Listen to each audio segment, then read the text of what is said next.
Assalamualaikum warahmatullahi wabarakatuh. Bismillah, alhamdulillah, wassalatu wassalamu ala rasulillah Sayyidina Muhammad ibn Abdillah, amma ba'du. Kaum muslimin dan muslimat rahimakumullah, masih di dalam suasana haji atau bulan haji, di mana di dalam hadis yang diriwayatkan oleh Imam Ahmad bahwa Rasulullah Shallallahu Alaihi Wasallam bersabda, "Salatun fi masjidi hada afdalu min alfi salatin fi ma siwahu minal masajid illal masjidal haram." Salat di masjidku ini, kata Rasulullah, lebih utama 1000 kali salat di masjid yang lain, illal masjidal haram, kecuali di Masjidil Haram Mekah. Jadi hadis ini menjelaskan tentang keutamaan sholat di Masjid An-Nabawi, di Masjid Madinah, Masjid Madinatul Munawwarah, Masjid Nabawi.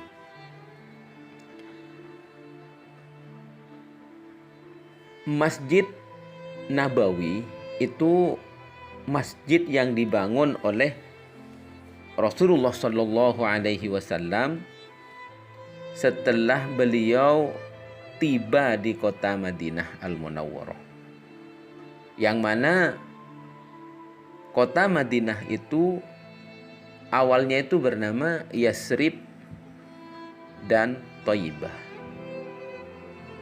Jadi ketika Rasulullah di Isra Mi'rajkan, perjalanan Rasulullah pada waktu malam dari Mekah, dari Masjidil Haram, kemudian berhenti di Thayyibah. Nah, Thayyibah itu setelah sholat sunnah, kemudian Rasulullah ditanya sama malaikat Jibril, "Ya Rasul, apakah engkau tahu di mana engkau sholat tadi?" Kemudian Rasulullah menjawab, "Tidak tahu." Lalu malaikat Jibril menjelaskan, itu namanya Thayyibah, di mana besok engkau akan hijrah bersama umatnya, bersama sahabatnya ke tempat tersebut, yang pada akhirnya disebut dengan kota Madinah, Madinah Al-Munawwarah. Di masjid ini terdapat tempat yang diberkahi, yaitu makam Rasulullah Shallallahu Alaihi Wasallam. Yang kedua, makam sahabat Rasulullah, yaitu Sayyidina Abu Bakar.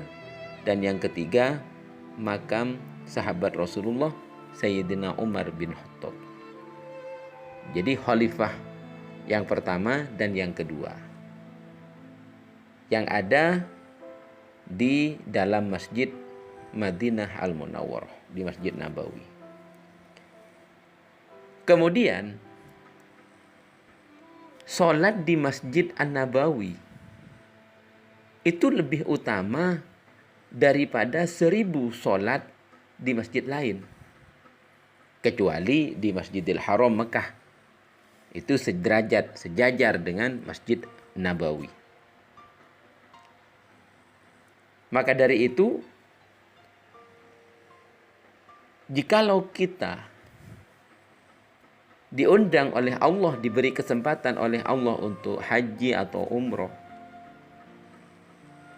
maka jadikanlah Masjid Nabawi tersebut untuk tempat kita sholat selama kita berada di Madinah Al-Munawwarah. Siang, malam, manfaatkan. Karena belum tentu bisa tiap tahun datang ke sana. Kalau ada kesempatan umroh atau haji, perbanyak sholat di Masjid Nabawi.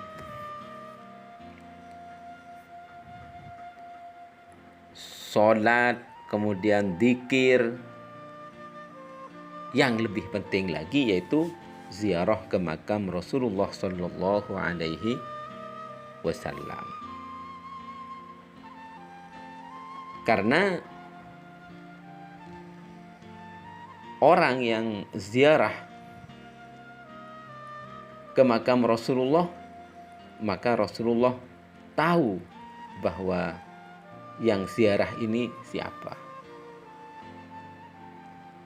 Dan seperti keterangan yang lalu bahwa barang siapa yang ziarah ke makam Rasulullah atau ke makamku, kata Rasulullah, maka wajib baginya syafaat dari Rasulullah Sallallahu Alaihi Wasallam.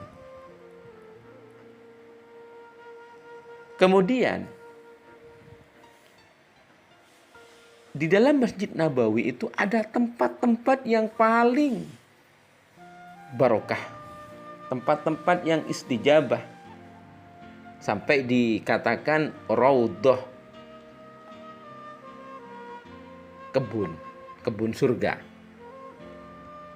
Seperti di mana itu?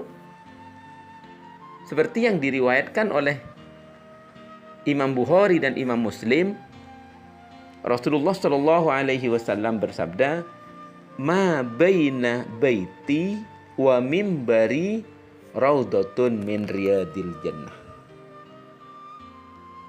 Di antara rumahku, kata Rasulullah, dan mimbarku adalah raudhah, yakni taman di antara taman-taman surganya Allah Subhanahu wa taala.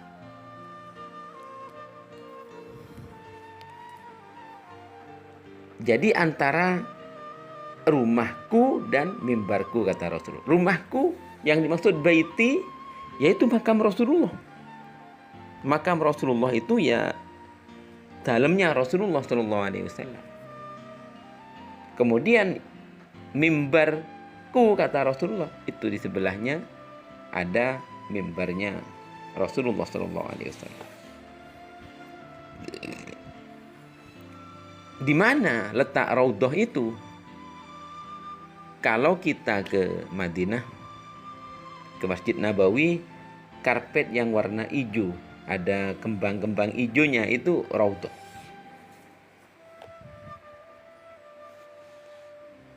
Kaum muslimin yang dirahmati oleh Allah Subhanahu wa taala,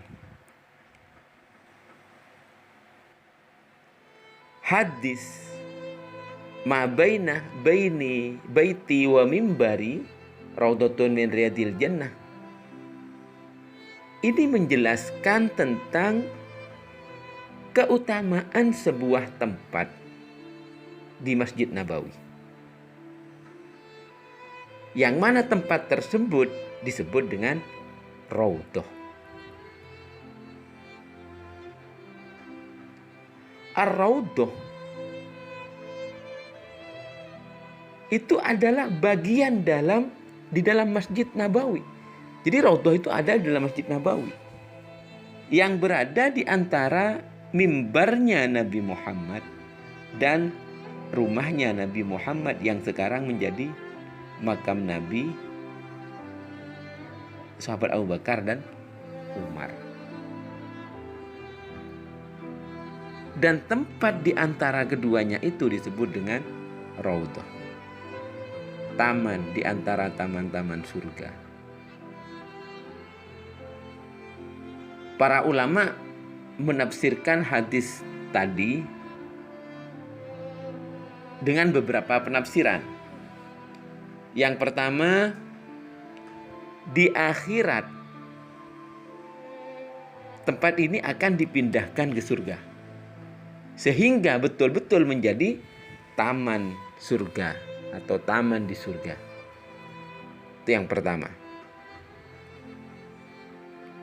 Kemudian yang kedua, ibadah seperti sholat di tempat itu akan memasukkan orang yang melakukannya ke dalam surganya Allah Subhanahu wa ta'ala. Maka dari itu, semoga kita oleh Allah diberi kesempatan untuk dapat berziarah ke makam Rasulullah SAW dan bisa sholat sunnah di Masjid Nabawi, bahkan bisa sholat sunnah di dalam Masjid Nabawi atau di Raudhah yang disebutkan tadi, di kebun surganya Allah Subhanahu wa ta'ala. Semoga menjadi keterangan yang barokah, yang manfaat, dan semoga kita yang belum pernah menginjakkan kakinya di Masjid Nabawi, segera Allah memberikan kesempatan, memberikan rezeki yang banyak sehingga dibuka hatinya untuk bisa senantiasa senang berziarah ke makam Rasulullah SAW. Wallahul muwaffiq ila aqwamit thoriq. Wassalamualaikum warahmatullahi wabarakatuh.